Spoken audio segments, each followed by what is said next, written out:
All right, so get ready because today we're diving into the world of the Simpsons Treehouse of Horror.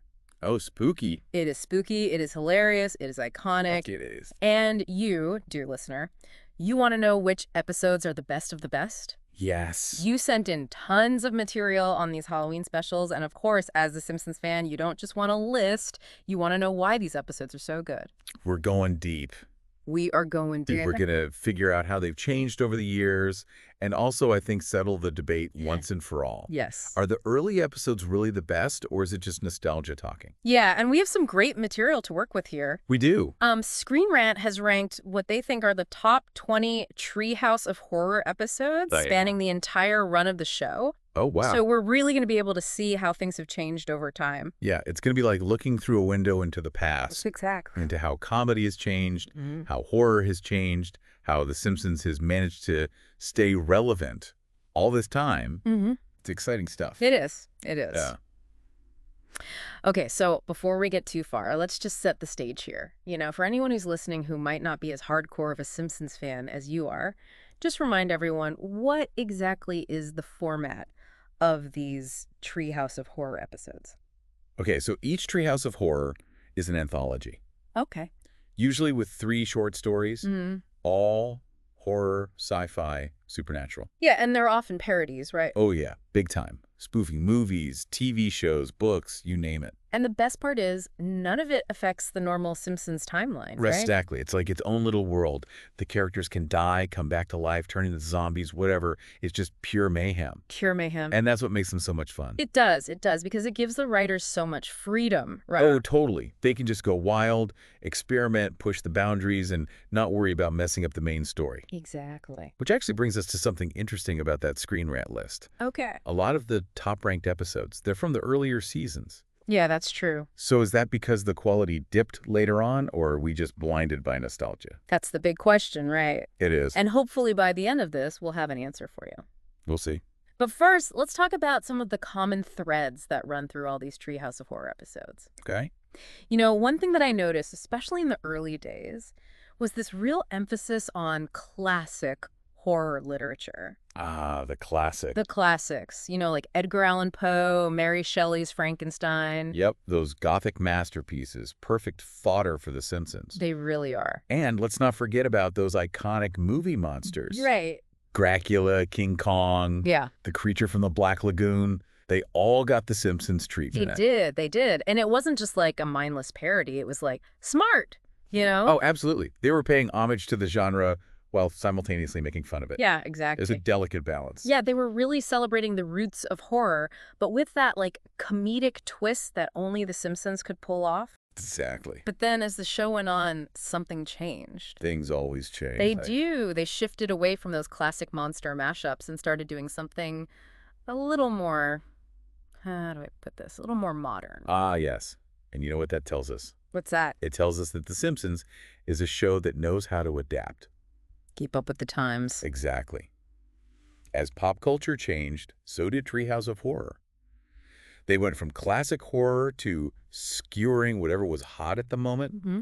Movies, TV shows, music, everything was fair game. It shows you how they managed to stay relevant for so long. For decades. For decades, it's incredible. It is. All right, so let's get into some specific episodes. Number 20 on Screen Rant's list is Treehouse of Horror XCI from 2010. And right off the bat, we're seeing that shift towards more modern pop culture parody. Oh, yeah. This episode takes on Jumanji, Twilight, even Dead Kong. Not 2010, 2010. the year of the vampire. Right, everyone was obsessed with vampire. Sparkling vampires, forbidden romance. And of course, The Simpsons had to get in on the action. They did. And they even got Daniel Radcliffe to voice the vampire boy who falls for Lisa. Oh, wow. Talk about commitment. That's amazing. Okay, let's move on to number 19, Treehouse of Horror 16th from 2005. This one feels a little less like straight up movie parodies and a bit more like, dare I say, social commentary. You're right on the money. One segment tackles artificial intelligence, which is super relevant today. But the real standout is survival of the fattest. Imagine Mr. Burns, the billionaire, deciding to hunt down the residents of Springfield for sport, like some twisted reality show. Whoa.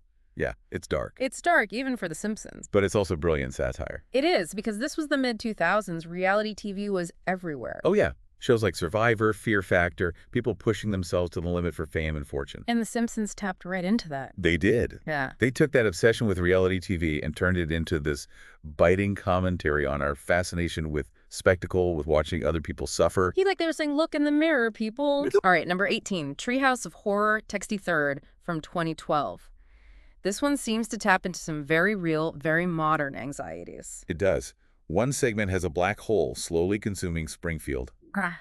Pure existential dread. Oh, wow. The end of everything. Yeah.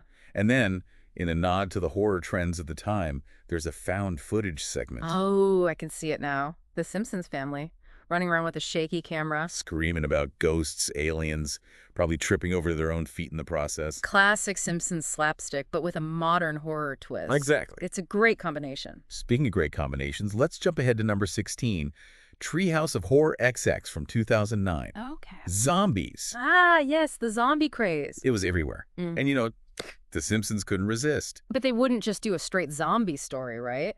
There's got to be a twist. Of course there's a twist.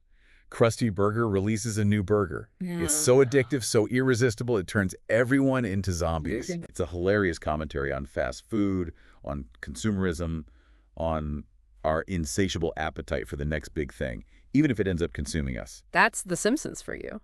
Using horror to hold a mirror up to society. Always. Always.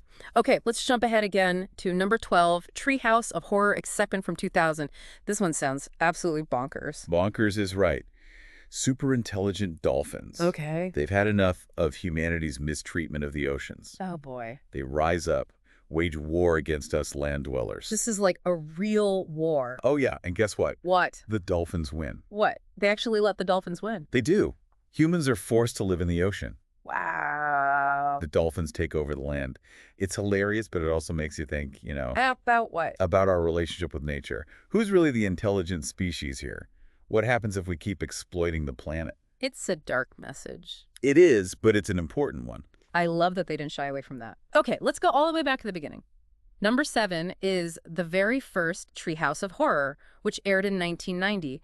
I'm guessing it's quite different from the later, more pop culture-heavy episodes. Oh, definitely. This one has a surprisingly straightforward adaptation of Edgar Allan Poe's The Raven. The Raven? Yeah, and get this. It's narrated by James Earl Jones. Oh, wow. So it's much more atmospheric, more gothic than the later episodes.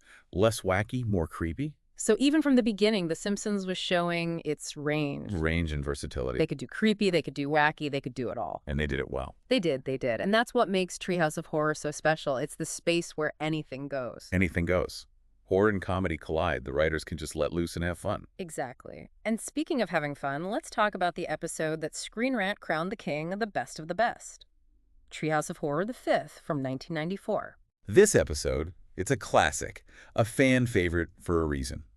It starts with a brilliant parody of The Shining, Homer going crazy as the caretaker of Mr. Burns' spooky mansion. Oh, yeah. It's full of iconic moments, lines that have become ingrained in Simpsons history. No TV and no beer make Homer. Something, something. Something, something. Exactly. I love that. Alongside that parody, you have Time and Punishment, based on Ray Bradbury's short story, A Sound of Thunder. Okay. This segment delves into the consequences of time travel. Ooh. Homer tries to fix a broken toaster and accidentally changes history, creating all these absurd alternate realities. So it's not just laughs, it's also exploring those big sci-fi themes. Right, cause and effect, Yeah. butterfly effect, the dangers of messing with time. Exactly. And then, to round out this trio of terror, we have Nightmare Cafeteria. Okay. This one is a bit darker, more comedically dark. The students of Springfield Elementary, they find out that Principal Skinner has been using some, let's say, unconventional ingredients in the school lunches.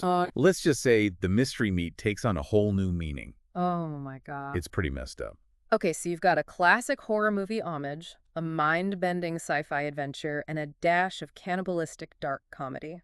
Pretty much. No wonder this episode is considered the best. It's got a bit of everything. It's a testament to the show's range. They can blend genres, tones, and still keep that Simpsons wit. That satirical edge. Exactly. Now, I know we're focusing on the top 20 here, but Are there any episodes further down the list that you think deserve a shout out, like hidden gems that people might have overlooked? Oh, absolutely. There are always a few diamonds in the rough, like Treehouse of Horror 8 from 1997. It has a segment called The Hemiga Man. It's a parody of the post-apocalyptic genre. Homer is the last man alive in Springfield after a neutron bomb explodes, surrounded by mutated citizens. Oh, wow. It's classic Simpsons taking on those end-of-the-world stories. Yeah, those stories about what happens to humanity when civilization crumbles. Exactly, it's hilarious. But it also makes you think about isolation, survival, what people will do when faced with disaster. I like it. Yeah, it's a good one. Any other hidden gems we should know about? Well, you can't talk about Treehouse of Horror without mentioning Treehouse of Horrors the Second from 1991. Okay. It's one of the earlier ones, and it has this great framing device where each segment is presented as a nightmare that one of the Simpsons kids has after eating too much Halloween candy. Ah, the classic sugar-induced nightmare. Perfect for Treehouse of Horrors. Totally. So what kind of nightmares are we talking about? Lisa's nightmare is a take on the monkey's paw. That story where wishes come true, but with terrible consequences. Oh, yeah, I know that one. Bart's nightmare is called the Bart Zone, and it's about a world where everyone has to obey Bart's every command or face his wrath. Okay. And then there's Homer. He dreams that Mr. Burns steals his brain to create a Frankenstein-like monster. Oh, Mr. Burns up to his usual shenanigans. Basically. But even in these early episodes, you can see that Treehouse of Horror was already playing with classic horror tropes, mixing in pop culture references and adding that Simpsons social commentary. Yeah, they were finding their voice, figuring out what worked. Exactly. And as we've been discussing these episodes, it's clear that Treehouse of Horror has always been a place for The Simpsons to experiment, to try new things. To push the boundaries. Exactly. But I'm curious, have you noticed any recurring trends in the types of stories they tell? One thing that jumps out at me is the use of celebrity guest stars. Yeah. In the early days, it was all about those classic horror homages and original stories. But as the show got more popular, they started bringing in big names like Pierce Brosnan, Jerry Lewis, even Daniel Radcliffe, as we mentioned earlier. You're right, that influx of celebrity cameos definitely became more prominent in the later episodes. I guess it was a way to keep things fresh, add another layer of humor, and, capitalize on that star power. Yeah, but it's interesting that those early episodes, the ones that focused on pure horror and satire, those are the ones that still hold a special place in a lot of fans' hearts. I get that. Right. There's a certain charm to those early installments. They feel a bit more raw, more daring, and genuinely creepy at times. Yeah, they capture that classic Treehouse of Horror spirit, that blend of spooky and funny, clever and subversive. Exactly. Speaking of evolution, we talked earlier about how the show's parody shifted from classic horror to more contemporary pop culture references. Can you elaborate on that? How did that shift actually play out in the episodes? Well, as pop culture was changing, so were the targets of Treehouse of Horror satire. The show became a reflection of the times, commenting on trends, anxieties, obsessions, all that stuff. Right. For example, Treehouse of Horror X from 1999, it had a segment that parodied the teen slasher movie I Know What You Did Last Summer. Oh, yeah. Which was huge at the time. It was, and who could forget that Y2K segment in the same episode? Everyone was freaking out about computers going haywire at the turn of the millennium.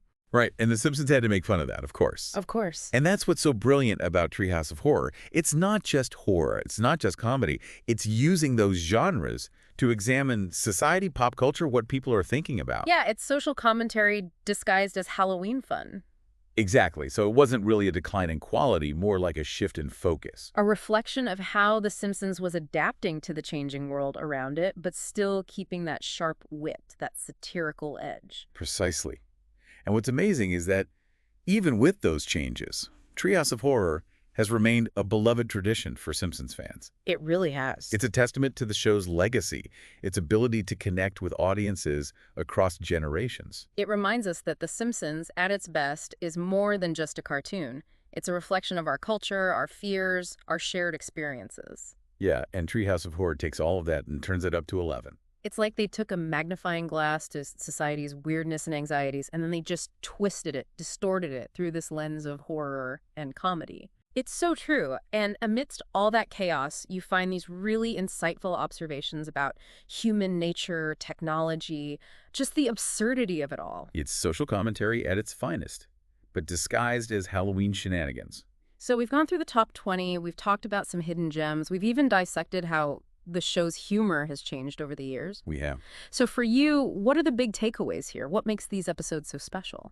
I think it's that combination of sharp wit, social commentary, and a genuine love for the horror genre. Mm-hmm. The Simpsons, when it was at its peak, it was a master at blending those things together, Yeah. creating something hilarious and thought-provoking, scary and heartwarming, all at the same time. You're right, it's a tough balance to strike. It is. And even though those later episodes lean more heavily on the celebrity cameos and the pop culture parodies, they never lost that core Treehouse of Horror spirit. Right. They always found a way to tap into our fears, our anxieties about the unknown, those little quirks of human nature that make us laugh at ourselves. Exactly, and I think that's why these episodes still resonate with fans today. Absolutely. They remind us of a time when The Simpsons was at the top of its game, pushing boundaries, creating something truly unique. Something that could make us laugh, make us think, maybe even keep us up at night. Maybe.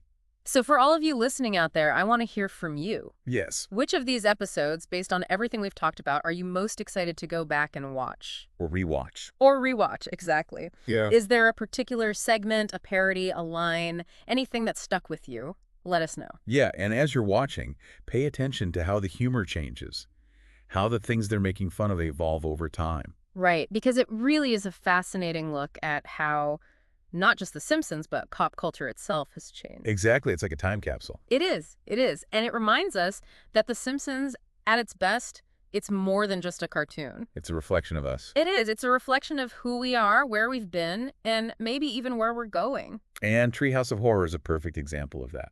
Absolutely. It's this funhouse mirror reflection of our culture, our fears, our obsessions, all wrapped up in this spooky, hilarious package. So before we wrap up, I have one last question for you, and it's a bit spooky. Okay, hit me. We've talked a lot about how Treehouse of Horror has evolved and how it reflects these bigger trends in pop culture. But what do you think the future holds for this Halloween tradition? That's a good question. It's tough to say what The Simpsons will do next. They always manage to surprise us. They do. But maybe they'll dive into some of those newer horror trends, like creepypasta stories or those unsettling viral videos that people are sharing online. Or maybe they'll go in a completely different direction. Yeah. Explore some psychological horror, cosmic horror, tap into those existential dreads that everyone's feeling these days. Ooh, a Simpson-style take on cosmic horror. Imagine that. I would love to see that. That would be amazing. Lovecraft meets The Simpsons, sign me up. I'm there. But, regardless of where they go next, I think we can all agree that The Simpsons has earned the right to experiment, to take risks, to push those comedic boundaries. Absolutely, and as long as they stay true to that core blend of humor, heart, and social commentary, I have no doubt that Treehouse of Horror will continue to be a Halloween tradition for years to come. Yeah. It's as enduring as The Simpsons itself, a reminder that even in the face of fear, there's always room for laughter. Couldn't have said it better myself. All right, folks, that concludes our deep dive into The Simpsons Treehouse of Horror. Hopefully, we've given you some new episodes to check out, some old favorites to revisit, and maybe even some things to think about. Food for thought. Exactly. So go forth, enjoy this spooky, kooky, hilarious world of Treehouse of Horror, and who knows, maybe we'll do this again next year. Sounds good to me. All right, until next time, stay spooky.